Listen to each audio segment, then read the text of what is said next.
গাড়ির রঙের কাজ করেন। মোটামুটি রঙের কাজ করলে আপনার মাসে কত ইনকাম হয়? মাসে আলহামদুলিল্লাহ 80, 90, 80, 1 লাখ। 90। আমার 3 লাখ টাকা খরচ হয়েছে। 3 লাখ টাকা খরচ হয়েছে। Yes। 3 লাখ টাকা কি আপনি উঠাইতে পারছেন? 3 লাখ টাকা আল্লাহর রহমত আমার 6 মাসে উঠে গেছে। আলহামদুলিল্লাহ। আলহামদুলিল্লাহ। 3 বছরে মোটামুটি কত লাখ টাকার মতো ইনকাম করছেন? কয় বছরে? 3 বছরে? হ্যাঁ। এই আলহামদুলিল্লাহ দাতে 10-12 লাখ তুই বই। 10-12 লাখ। হ্যাঁ। ধরেন খরচ তো। আসসালামু আলাইকুম ভাই। ওয়ালাইকুম আসসালাম। ভাই কেমন ভাই? আছেন? আলহামদুলিল্লাহ ভালো। ভাই ভালো আছেন আপনি? আলহামদুলিল্লাহ ভাই। আপনার কাছে আসলাম আসলে আপনার এই সৌদি আরবে আছেন কত বছর? এই আমি সৌদি আরবে আছি 3 বছর হয়ে গেছে। 3 বছর? হ্যাঁ, 2-1 মাস বাকি আছে আর কি। 3 বছর আগে কত টাকাতে আসছিলেন? আমি 3 বছর আসছিলাম। 3 বছর আগে আসছিলাম 3 লাখ টাকা দিয়ে। আমার 3 লাখ টাকা খরচ হয়েছে। 3 লাখ টাকা খরচ হয়েছে। Yes। 3 লাখ টাকা কি আপনি উঠাইতে পারছেন? 3 লাখ টাকা আল্লাহর রহমত আমার 6 মাসে উঠে গেছে। আলহামদুলিল্লাহ। আলহামদুলিল্লাহ। 6 মাসে উঠে গেছে? হ্যাঁ, 6 মাসে উঠে গেছে। 3 লাখ? 3 লাখ। বাহ। আর তার দ্বিতীয় কথা হইলো মনে করেন যে আমি বাংলাদেশ থেকে কাজ শিখছি। আচ্ছা আচ্ছা। এখানে আসার পরে আর কোনো সমস্যা হয় নাই। আচ্ছা, আপনি কি কাজ করেন? মানে কাজটা কি আপনার? আমি কাজ করি যে গাড়ির কাজ করি। গাড়ির রঙের কাজ করেন। মোটামুটি রঙের কাজ করলে আপনার মাসে কত ইনকাম হয়? মাসে আলহামদুলিল্লাহ 80, 90, 80, 1 লাখ। 90। 1 লাখের উপরে কোনো সময় পরে?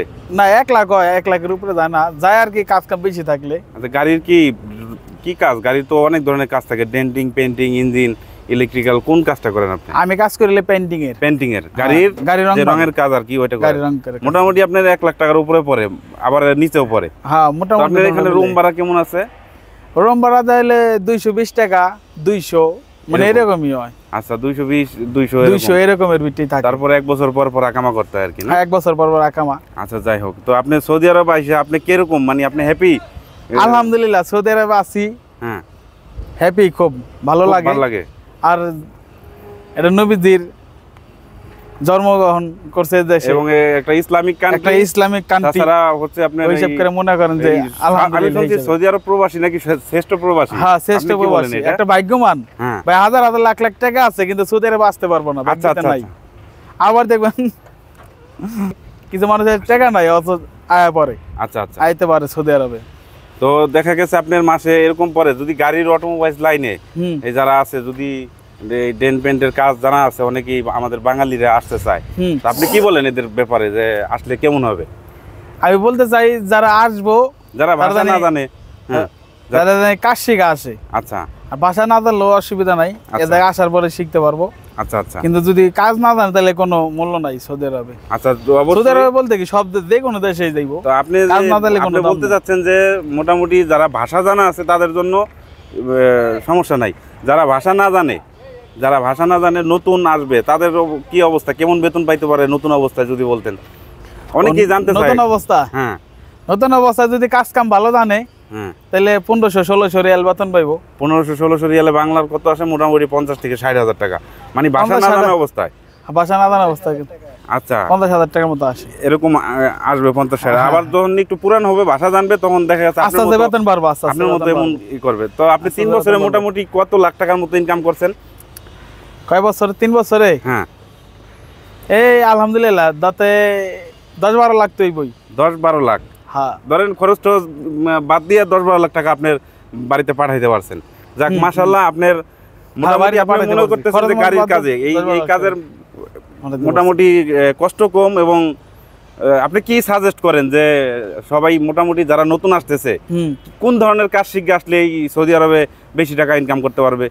যদি আসলে বেশি টাকা লাগে ওটা কোনো সাবজেক্ট না। সাবজেক্ট হলো সৌদি আরবে আসতে অসুবিধা নাই, কিন্তু যে কোনো একটা কাজ শিখে আসুক, তাহলে লাভবান হইতে পারবো।